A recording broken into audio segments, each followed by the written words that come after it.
Okay, Assalamualaikum warahmatullahi wabarakatuh. Pada semua pelajar-pelajar yang ambil subjek Modern Philosophy IBUM 3112 ya. Saya Dr. Kamal Azmi bin Abdul Rahman, saya daripada Jabatan Dakwah dan Usuluddin. So hari ini kita kuliah pertama kita berkenaan dengan Introduction to Modern Philosophy. Walaupun bahan-bahan banyak dalam bahasa Inggeris, tapi kita cakap bahasa Melayu lah supaya mudah faham sikit. Okay, so pengenalan ni kan, maknanya sebelum kita pergi kepada konten modern philosophy tu, kita tahu dulu modern philosophy tu apa. Okay, jadi kita akan pergi satu persatu one by one. Let us now define what is modern philosophy. Or what is philosophy first.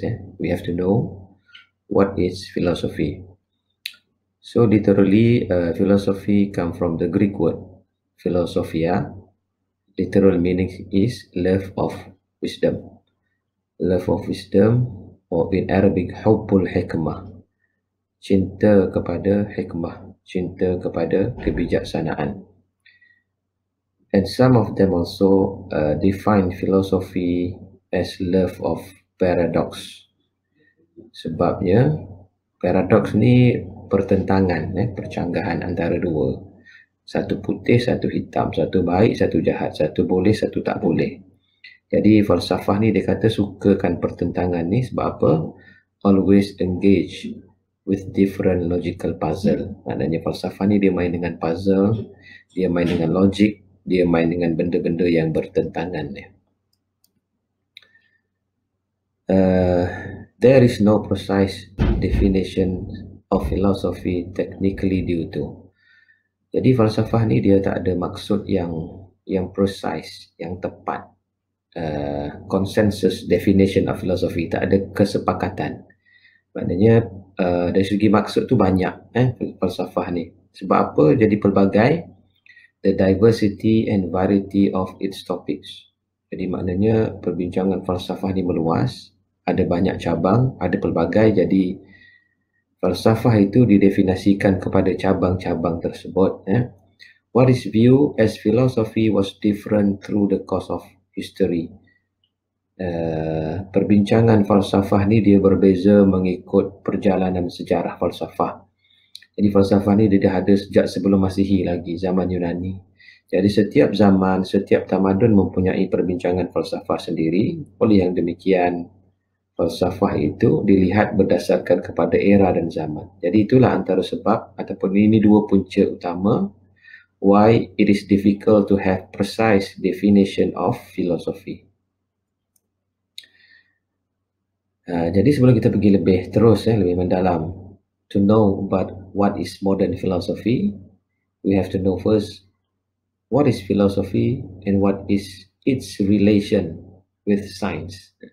Apa hubungan falsafah dan sains? Science was part of the philosophy. Sains ni sebahagian daripada falsafah. Tetapi ada perbezaan. But there is a difference between philosophy and science. Science deals with all definite knowledge. Science ni dia dalam ilmu dia tu dia hanya berkaitan dengan ilmu-ilmu yang definite, yang jelas, yang kita boleh lihat, yang kita boleh nampak, which can be tested and verified by experiment. Kita belajar sains, sains ni dibuktikan melalui eksperimen. Kalau zaman sekolah menengah dulu kita belajar sains, dia ada masa yang kita kena pergi lab buat uji kaji. And this is how science deal with knowledge. Everything must be proved in experiment, in lab kan.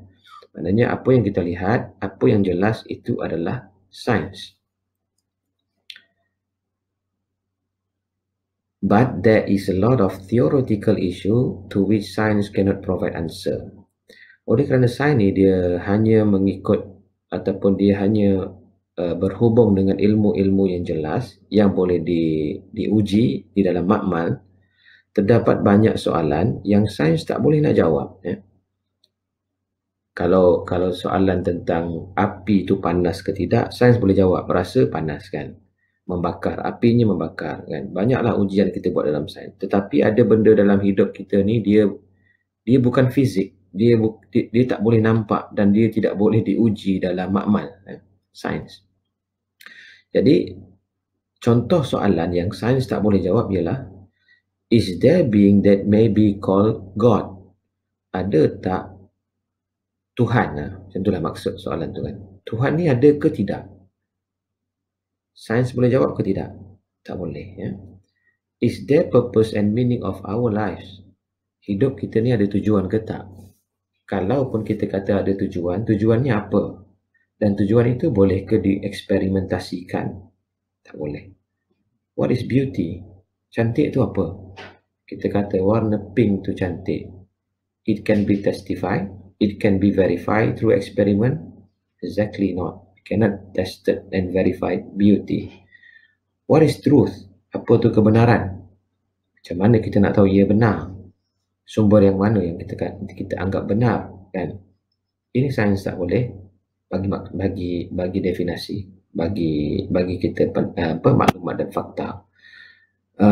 Contoh soalan lain mungkin, manusia akan mati ke nanti? Lepas mati manusia pergi mana? Kan? Adakah mati jadi tanah macam tu je? Kalau manusia mati nanti dia ada kehidupan selepas mati, kehidupan selepas mati itu macam mana? Soalan ni tak boleh diuji, dieksperimenkan, tidak boleh dibuktikan di dalam makmal. So therefore, science has its limitation. Sains ada pembatasan yang mana persoalan-persoalan tadi tidak boleh dijawab. This question, which philosophy attempt to study? Oleh kerana itu, soalan-soalan inilah yang falsafah cuba jawab. Jadi maknanya, persoalan-persoalan yang jelas yang boleh dibuktikan di dalam makmal itu sains. Persoalan-persoalan yang berada di luar kemampuan makmal, kemampuan panca indera manusia, itulah falsafah cuba jawab. Maknanya, is there being that may be called God? Itu falsafah nak jawab. Is there purpose and meaning of life? Sains tak boleh jawab, falsafah cuba nak jawab. What is beauty? Falsafah jawab. What is truth? Juga falsafah akan jawab. Dan itulah falsafah cuba jawab persoalan yang sains tak boleh jawab. Oleh kerana itu, kadang-kadang kita jumpa ahli sains ni dia sampai satu masa, ataupun bukan sampai satu masa, dia akan involve secara indirectly dengan falsafah. Sebab ada banyak persoalan yang dia cuba jawab melalui sains, dia tak jumpa. Dan kalau kita lihat ahli sains zaman kegemilangan Islam yang kita panggil abad pertengahan tu kan, ada Ibn Sina, Al-Khawarizmi, Al-Biruni kan. Mereka ni kita kenal dia sebagai ahli sains, tetapi mereka juga banyak tulis buku-buku berkenaan dengan falsafah, kerana sains dan falsafah itu mempunyai hubungan walaupun ada perbezaan. Okay, according to Wais Aftab, philosophy is the mother of science. Dia kata, falsafah ni adalah ibu kepada sains. Wais Aftab ni adalah blog yang saya rujuk untuk modul modern falsafah moden yang kita belajar ni, ada saya share dalam Google Classroom.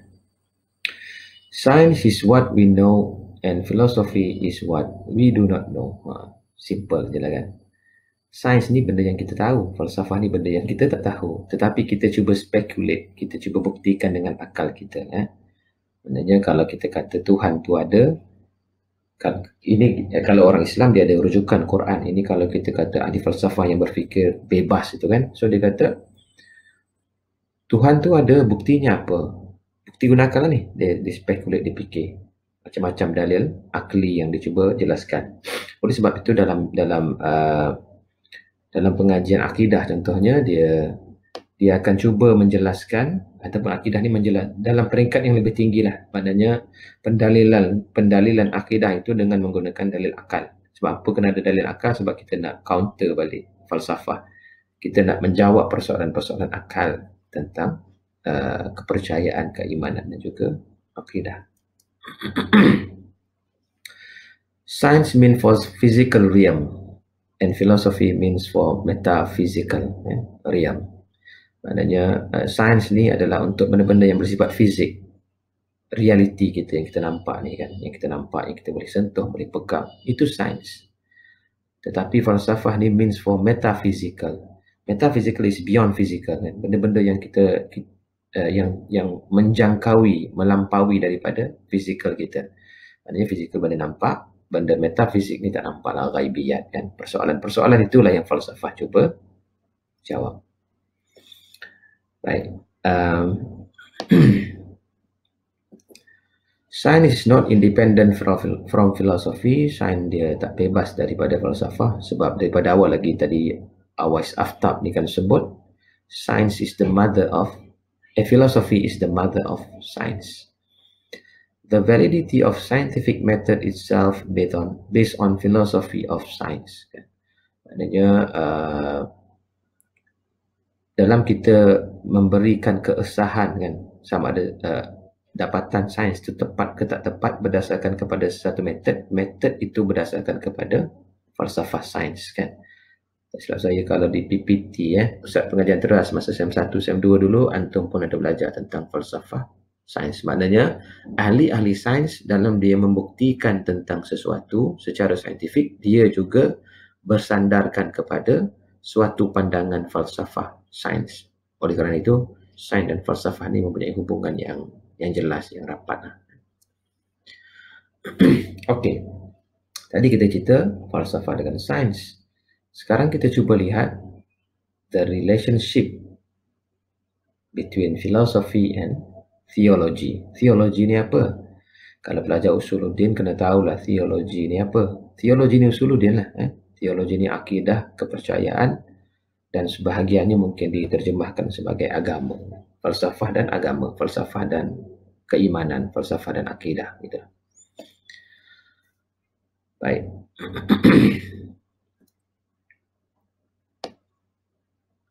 Okay. Theology deal with many philosophical question. Kan? Tadi kita bincang daripada awal sains. Sains menjawab benda-benda yang jelas, yang nampak. Yang tak nampak, falsafah cuba jawab. Persoalan yang falsafah cuba jawab ni juga, ini juga dijawab oleh theology. Ya? Maknanya agama jawab. Contohnya tadi soalan, ada tak Tuhan? Sains tak boleh jawab, falsafah cuba jawab. Dan agama juga memberikan jawapan tentang Tuhan tadi. Apakah itu yang benar? Sains tak boleh jawab, falsafah cuba bagi jawapan. Agama dan theology also provide the answer relating to the question, what is truth? Apa itu kebenaran? Falsafah jawab. Agama juga jawab. Contohnya kalau Islam, kan Islam bagi tahu kita Tuhan itu satu. Agama jawab. Islam juga bagi tahu kita ilmu yang benar itu datang daripada wahyu, which is either from Quran or hadis sahih kan. Jadi itu agama bagi tahu kita kan. Apa itu yang cantik, apa itu yang boleh buat. Syariah Islam bagi tahu kita apa itu boleh buat, apa tak boleh buat. Ya.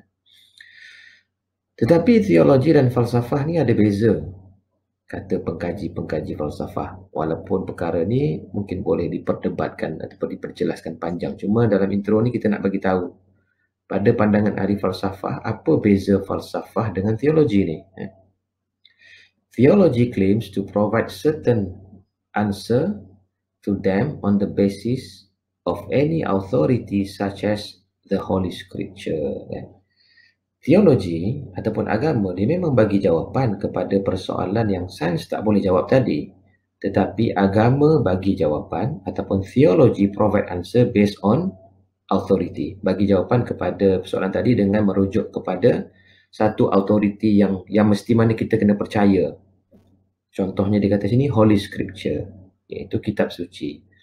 Maknanya dalam menjawab persoalan tentang Tuhan tadi tu, contohnya Kristian, dia akan bagi jawapan tentang Tuhan berdasarkan kepada Bible. Kalau orang Kristian dia kena percayalah kan, dia tak boleh kata tak percaya. Sama juga dengan orang Islam. Persoalan tentang Tuhan tadi akan dijawab dengan Quran. Begitu jugalah agama-agama lain. Unlike the spirit of philosophy that one of free inquiry. Jadi ahli falsafah kata, walaupun teologi, agama cuba jawab persoalan tadi, falsafah tak sama dengan teologi. Sebab falsafah based on free inquiry. Iaitu dengan cara bebas kan, mendapatkan maklumat, memecahkan persoalan tadi tu secara bebas. Maknanya there is no such authority such as Holy Scripture. Tak ada. Maknanya dia tak ada yang kita kata kita mesti patuh kepada itu. Tak ada dalam falsafah. Dia bebas. Maknanya kita fikir je kan. Kalau agama kata, okey kita fikir boleh tapi tak boleh contradict with Holy Scripture. Tak boleh contradict dengan Bible. Tak boleh contradict dengan Quran. Jadi di situlah beza antara falsafah dengan teologi. Philosopher believe that, oleh kerana itu ahli falsafah dia kata faith is irrational kan. Kepercayaan kita dalam teologi, dalam beragama ni adalah tidak rasional, ahli falsafah kata kan. Sebab kita percaya kerana ia dinyatakan di dalam kitab suci contohnya, kerana ia dibawakan oleh orang yang berautoriti dalam agama. Begitulah. Kalau dalam Kristian padri lah, padri kata itu kita ikut, tak. So dia kata, ahli falsafah kata itu tak rasional. Theology induce dogmatic belief that we have knowledge where in fact we have ignorance, dia kata kan. Jadi kata teologi ni dia telah memasukkan kepercayaan kepada orang yang percaya itu dalam bentuk dogmatik. Dogmatik ni maknanya percaya tapi tak ada asas kan. Tak ada rational justification. Jadi kita orang yang beragama tadi tu merasakan dia ada ilmu tetapi sebenarnya dia jahil. Kata ahli falsafah. Kena ingat ini bukan pandangan Islam Ini pandangan ahli falsafah kepada teologi. Dan oleh kerana ahli-ahli agama pada waktu itulah, ini sebenarnya merujuk kepada tamadun barat pada waktu itu mempercayai secara bentuk dogmatik, maka lahirlah semangat fanatik kepada agama yang tak tepat kan, yang tak betul, yang jahil, kata ahli-ahli falsafah Okey, yang ni kita skip sekejap, kita pergi seterusnya kan. Okey, jadi itu kita tengok tadi ada hubungan antara falsafah sains, falsafah dan juga agama. Jadi falsafah ni apa yang kita boleh lihat, dia punya major discussion, dia ada area-area yang falsafah bincang Okay, yang pertama existence and reality, second is knowledge, and then values, dan society. So there is 4 major discussion in philosophy. Tapi kalau kita rujuk banyak buku, mungkin cara dia membahagikan perbincangan dalam falsafah ni macam-macam Ini antaranya lah Okey, kalau kita kata existence and reality, dia ada metafisik, dia ada ontologi, dia ada kosmologi. Metafisik tadilah yang berada di luar kemampuan fizik kita di luar panca indera kita. Ontologi, kosmologi ni tentang alam epistemologi tu tentang ilmu, logik pun macam mantik yang kamu belajar, language, filosofi. Value, ada axiology tentang nilai nilai baik, cantik, buruk. Ethics tu macam akhlak baik, buruk. Estetik tu, estetika tu cantik, yang mana tak cantik. Religious philosophy, falsafah agama. Kemudian ada society, ekonomi, social, political science, filosofi macam-macam lah. Kalau political science ni macam idea demokrasi, sosialis dan lain-lain. Okey, jadi kalau kita tengok tu maksud falsafah. Semua tadi kita akan tertanya-tanya lah kan. Falsafah, kenapa belajar falsafah kan? Belajar usuluddin lagi lah kan, kena belajar falsafah. Jadi why philosophy? Jadi ni kita kata tadi awal, definition of philosophy, love of paradox involved in logical puzzle dan problems So inilah puzzle yang cuba dijawab oleh ahli falsafah. A student learn philosophy neither to forget nor to believe in its certainty kan. Kalau falsafah tu secara umum, kita belajar falsafah ni, kita bukan nak lupa tentang falsafah ni, dan juga bukan kita nak ignore falsafah ni, dan bukan juga kita nak percaya tentang kebenaran falsafah ni kan. Maknanya kita belajar falsafah moden ni bukan kita nak menganuti ajaran falsafah moden. Bahkan kalau kita belajar ni sebenarnya kita nak kritik pun ya juga kan. May form different opinion on that particular issue. Maknanya kalau kita belajar falsafah, ada satu isu, kita juga boleh memberi pandangan berkenaan dengan isu itu sesuai dengan paradigma kita, paradigma tauhid kita kan, sebagai orang Islam. Philosophy teaches on how to live with uncertainty. Dia kata gitu. Maknanya falsafah ni akan ajar kita macam mana kita nak hidup dalam keadaan kita tak pasti tentang sesuatu kan. Datang maklumat kepada kita, maklumat itu tidak pasti. Ada tagline, tak pasti jangan kongsi. Itu penting tu kan. Maknanya bila satu maklumat sampai kepada kita, satu fakta, kita belum boleh percaya lagi unless we have verified that fact, the fact of the info kan. Selagi mana kita tak boleh verify, selagi mana kita tak sahkan data tu, jangan kongsi kan. Jadi falsafah ajar kita untuk meragui tu kan. Dapat sesuatu, nanti dulu, tengok dulu, betul ke tak betul dapatan data yang kita dapat itu. Selain pada itu, unlike scientists, philosophers share no such experimental data kan. Kalau scientist dia kongsi.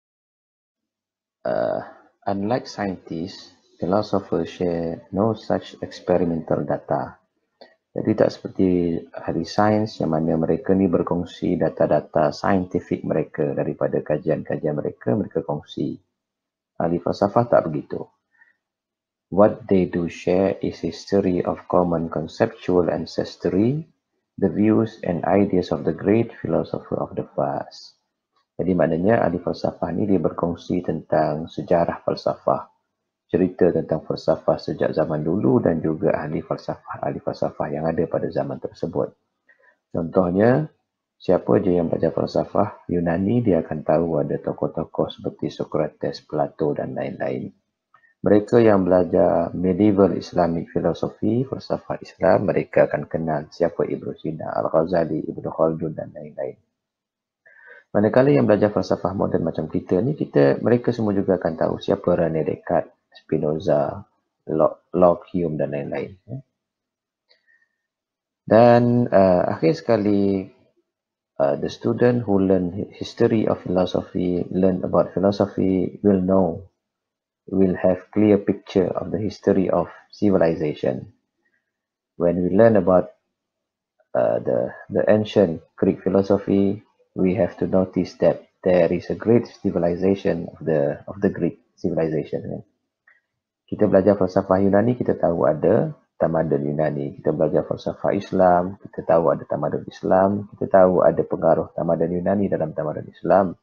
Begitu juga lah bila kita belajar tentang falsafah moden, kita tahulah sejarah falsafah dan juga sejarah tamadun manusia. So when we learn about the modern philosophy, we have to know that modern philosophy is the Western philosophy. Falsafah moden yang kita belajar ni adalah falsafah barat. Jadi, generally falsafah Western philosophy can be divided into 3 major eras. 3 era utama. The first one is a Greek philosophy yang saya sebut tadi kan. Falsafah Greek ni zaman dululah, zaman silam, sebelum Masihi lagi. Tokoh-tokoh yang seperti disebutkan tadilah, Socrates, Aristotle, Plato, dan sebelum tu pun ada tokoh-tokoh lain lagi seperti Pythagoras.